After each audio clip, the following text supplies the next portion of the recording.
खरबम स्थूलतनुम गजेंद्र वदनम लंबोदरम सुंदरम प्रशयंद मदगंध लुब्ध मधुपा व्यालोल गंड स्थलम दंताघात विदारितार रुद्रय सिंदूर शोभाकरम वंदे शैल सुताशुतम गणपतिम सिद्धि प्रदम कामदम। जय श्री गणेश, जय श्री राधे कृष्ण। आप सभी का हमारे YouTube चैनल पे बहुत बहुत स्वागत है। आइए आज सुनते हैं पौष मास शुक्ल पक्ष में विनायक गणेश चतुर्थी व्रत की कथा। इस बार पौष मास शुक्ल पक्ष विनायक गणेश चतुर्थी का व्रत जो कि 26 दिसंबर 2022 दिन सोमवार को विनायक गणेश चतुर्थी का व्रत किया जा रहा है। हर माह के कृष्ण पक्ष और शुक्ल पक्ष की चतुर्थी तिथि के दिन जो कि गणेश चतुर्थी का व्रत किया जाता है। कृष्ण पक्ष में पड़ने वाली चतुर्थी तिथि को संकष्टी गणेश चतुर्थी के नाम से जाना जाता है और शुक्ल पक्ष में पड़ने वाली चतुर्थी तिथि को विनायक गणेश चतुर्थी के नाम से जाना जाता है। गणेश चतुर्थी के व्रत में जो कि भगवान गणेश जी का पूजन किया जाता है। भगवान गणेश भगवान भोलेनाथ और माता पार्वती के पुत्र भगवान गणेश को जो कि प्रथम पूजनीय का स्थान प्राप्त है। किसी भी प्रकार के शुभ कार्यों में या मांगलिक कार्यों में सबसे पहले भगवान गणेश जी का पूजन किया जाता है। जो भी भक्त सच्ची श्रद्धा के साथ नियम और निष्ठा के साथ विनायक गणेश चतुर्थी का व्रत करते हैं, भगवान गणेश जी की कृपा से उनके सभी प्रकार के विघ्नों का नाश होता है तथा भगवान की कृपा से सांसारिक सुखों की प्राप्ति होती है। विनायक गणेश चतुर्थी व्रत के दिन इस दिन जो कि दिन भर उपवास रहते हुए भगवान गणेश जी का सुबह के वक्त शाम के वक्त पूजन करना चाहिए। खास करके विनायक चतुर्थी में दोपहर के समय में पूजन करना चाहिए और फिर शाम को चंद्रोदय होने पर चंद्रमा को अर्घ्य दे करके फिर इस व्रत को पूर्ण माना जाता है। तो आइए सुनते हैं विनायक गणेश चतुर्थी व्रत की कथा। अगर आप विनायक गणेश चतुर्थी व्रत के उपलक्ष्य में ब्राह्मण दक्षिणा, अन्नदान, वस्त्र दान आदि के लिए देना चाहते हो तो आप अपने श्रद्धा और सामर्थ्य के अनुसार हमें डिस्क्रिप्शन में जाकर के वहां से गूगल पे, फोन पे या अकाउंट नंबर के माध्यम से आप अपने श्रद्धा और सामर्थ्य के अनुसार हमें ब्राह्मण दक्षिणा प्रदान कर सकते हैं। तो आइए सुनते हैं विनायक गणेश चतुर्थी व्रत की कथा। तो बोलिए प्रेम से भगवान गणेश की जय, भगवान भोलेनाथ की जय, माता पार्वती की जय, सर्व देवी देवता की जय। बहुत समय पहले की बात है कि एक बार भगवान शिव तथा माता पार्वती नर्मदा नदी के किनारे बैठे थे। वहां पर माता पार्वती ने भगवान शिव से समय व्यतीत करने के लिए चौपड़ खेलने को कहा। भगवान शिव चौपड़ खेलने के लिए तैयार हो गए, परंतु इस खेल में हार और जीत का फैसला कौन करेगा, यह प्रश्न उनके समक्ष उठा। तो भगवान शिव ने कुछ तिनके एकत्रित कर उसका एक पुतला बनाकर उसकी प्राण प्रतिष्ठा कर दी और पुतले से कहा कि बेटा, हम चौपड़ खेलना चाहते हैं, परंतु हमारी हार जीत का फैसला करने वाला कोई नहीं है, इसलिए तुम बताना हम दोनों में से कौन हारा और कौन जीता। इसके बाद भगवान शिव और माता पार्वती का चौपड़ खेल शुरू हो गया। यह खेल करीब 3 बार खेला गया और संयोग से तीनों बार माता पार्वती ही जीत गईं।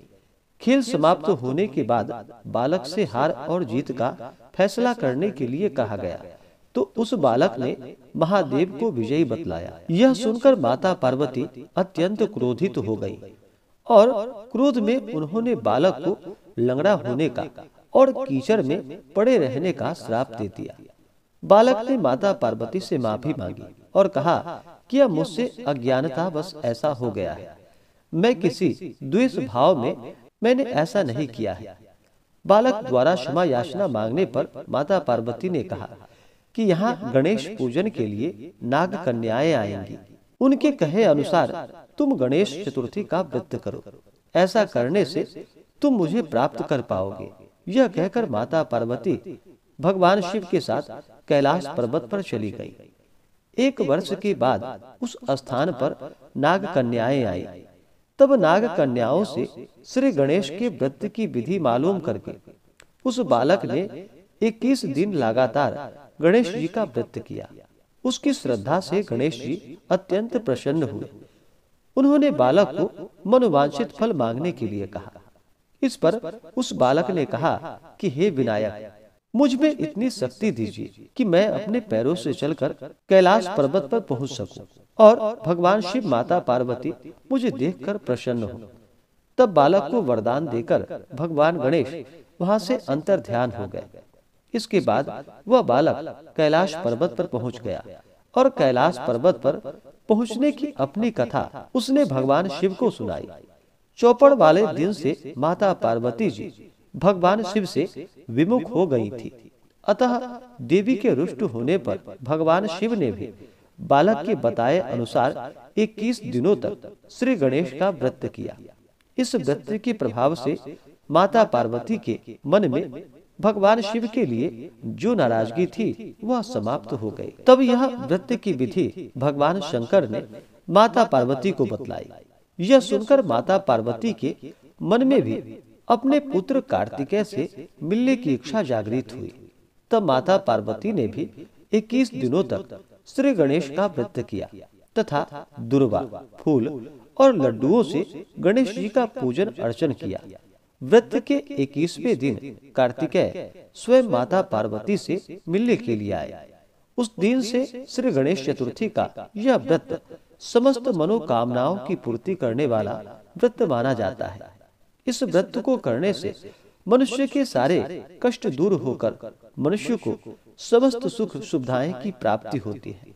तो बोलिए प्रेम से भगवान गणेश की जय, भगवान भोलेनाथ की जय, माता पार्वती की जय। इसी प्रकार से जो भी भक्त सच्ची श्रद्धा के साथ, नियम और निष्ठा के साथ विनायक गणेश चतुर्थी का व्रत करते हैं, भगवान गणेश का पूजन करते हैं, भगवान गणेश जी की कृपा से व्यक्ति के सभी दुख और कष्ट दूर हो जाते हैं तथा सभी प्रकार के सुख और समृद्धि की प्राप्ति होती है। इस बार विनायक गणेश चतुर्थी का व्रत जो कि 26 दिसंबर 2022 दिन सोमवार को विनायक गणेश चतुर्थी का व्रत किया जा रहा है। चतुर्थी तिथि प्रारंभ समय जो कि 26 दिसंबर 2022 सोमवार को सुबह 4:52 और चतुर्थी तिथि की जो समाप्ति होगी वह 26 दिसंबर रात्रि 1:38 पे।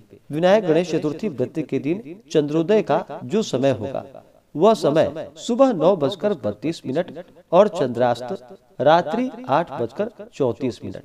तो विनायक गणेश चतुर्थी व्रत के दिन चंद्रोदय समय का बड़ा ही विशेष महत्व होता है। चंद्रमा को अर्घ्य देने के बाद ही इस व्रत को पूर्ण माना जाता है। तो चंद्रास्त रात्रि 8:34 है। तो रात्रि 8:34 से पहले ही भगवान गणेश का, साथ में माता दुर्गा चौथ माता का पूजन करे। उसके बाद फिर रात्रि 8:34 से पहले ही चंद्र देवता को अर्घ्य प्रदान करे। चंद्र देवता को जो कि जल से अर्घ्य प्रदान करे या कच्चे दूध में थोड़ा सा शहद मिला करके चंद्र देवता को अर्घ्य प्रदान करे। फिर अक्षत, चंदन, पुष्प, धूप, दीप आदि से चंद्र देवता का पूजन करे। विनायक चतुर्थी के दिन सूर्योदय का समय जो कि सुबह 6:41 और सूर्यास्त शाम 5:15। योग जो कि हर्षण योग रात्रि 9:03 तक। उसके बाद वज्र योग विनायक चतुर्थी के दिन जो कि सर्वार्थ सिद्धि योग भी होगा और रवि योग भी होगा जो कि सुबह 7:12 से शाम 4:42 तक। तो यह बड़ा ही अच्छा योग है। इस दौरान भगवान का पूरे विधि विधान के साथ पूजन करे तो यह अनंत गुना पुण्य फलदायी होगा। नक्षत्र जो कि श्रवण नक्षत्र शाम 4:42 तक। उसके बाद धनिष्ठा नक्षत्र और राहु काल का जो समय होगा वह समय सुबह 8 बजे से लेकर के सुबह 9:20 तक राहु काल का समय होगा।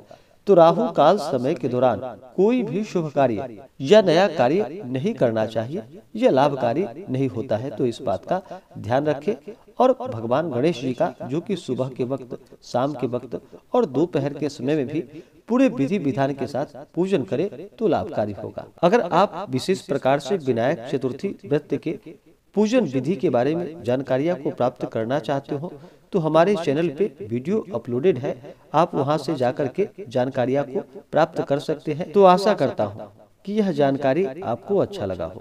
ऐसे ही ज्ञानवर्धक जानकारियाँ प्राप्त करने के लिए हमारे इस चैनल पे अगर आप नए हैं तो चैनल को लाल बटन दबा करके सब्सक्राइब करें, साथ में बेल आइकन घंटी को दबाएं ताकि मेरे वीडियो का नोटिफिकेशन आपको समय से मिलता रहे। वीडियो को लाइक करें, शेयर करें। सुखी रहें और स्वस्थ रहें। जय श्री राधे कृष्ण। धन्यवाद।